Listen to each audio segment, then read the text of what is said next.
Every day in this world, there are people who complain and complain and complain about their problems. Little did they know that they themselves were the problem the whole time. Habit number 1 is being proactive. You control your circumstances. Instead of being reactive and just simply reacting to your environment, you're proactive and you change your environment based on your choices. It's understanding that our behavior is a function of our decisions and not our conditions. Behavior is a product of our conscious choice, which is based on our values, and not a product of our conditions, which is based on our feelings. It's your choice to blame your circumstances, and it's your choice to let others' opinions hurt you. Proactive people understand, I am what I am today because of the choices I made yesterday. My choices control my direction, not my circumstances. No one can hurt me without my consent. You see, proactive people provide solutions to problems. Reactive people provide problems to the problems, because reactive people are the problem. Proactive people focus on everything they can control to improve their situation. Habit number 1 is being proactive. Imagine yourself in the audience of your own funeral.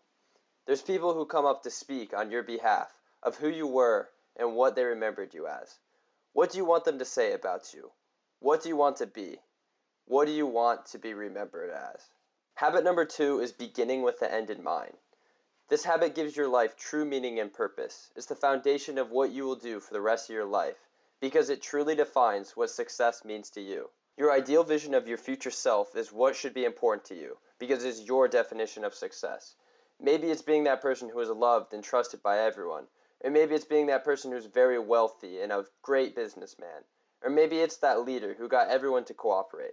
Whoever it is you want to be, you must realize every day you should act accordingly to what's most important to you.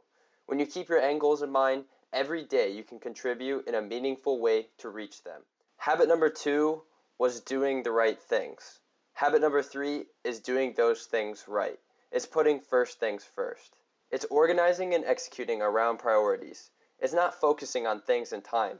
It's focusing on building relationships or accomplishing results. It's thinking efficiency with things and effectiveness with people.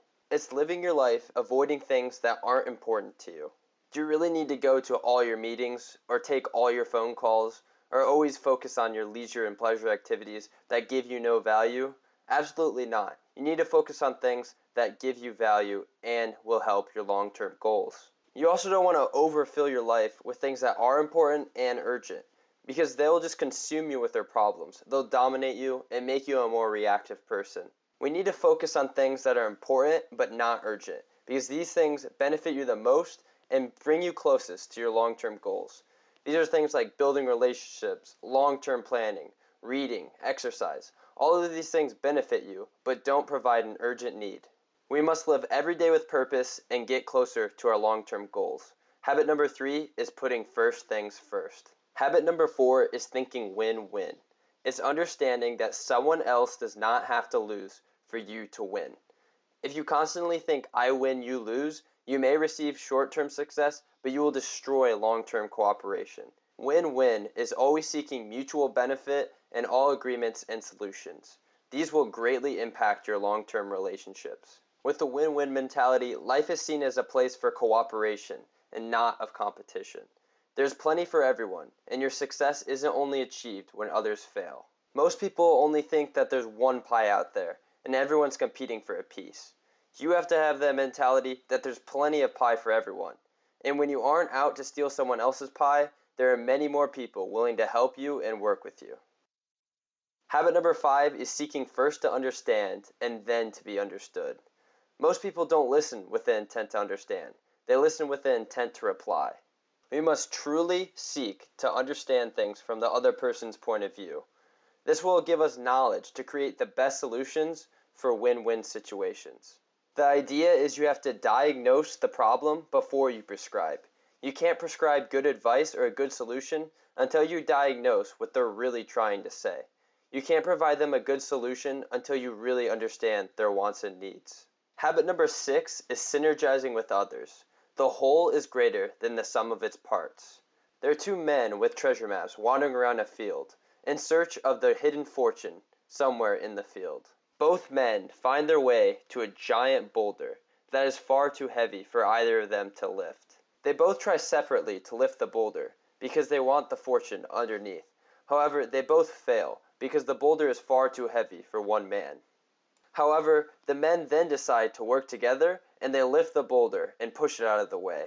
They both receive the great fortune. The men would have both left with nothing if they didn't decide to work together. Habit number 6 is working together to create something bigger. Habit number 7 is sharpening the saw. To explain this, let me tell you a story. So there's a man outside sawing down a tree. His neighbor walks by and says, "You've been out here forever. How long have you been cutting down that tree?"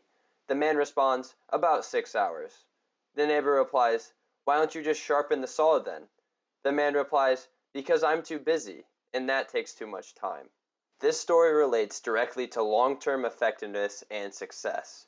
It's the idea that you must continually sharpen the saw to be at peak performance. You have to renew your knowledge of habits 1 through 6 and always improve on these habits. When you continuously improve on these habits, you will always be effective. If you want to see any of these habits more in depth, I have a playlist highlighting every habit on my YouTube channel. Also, if you would like to get this awesome book yourself, make sure you check out the top link in the description.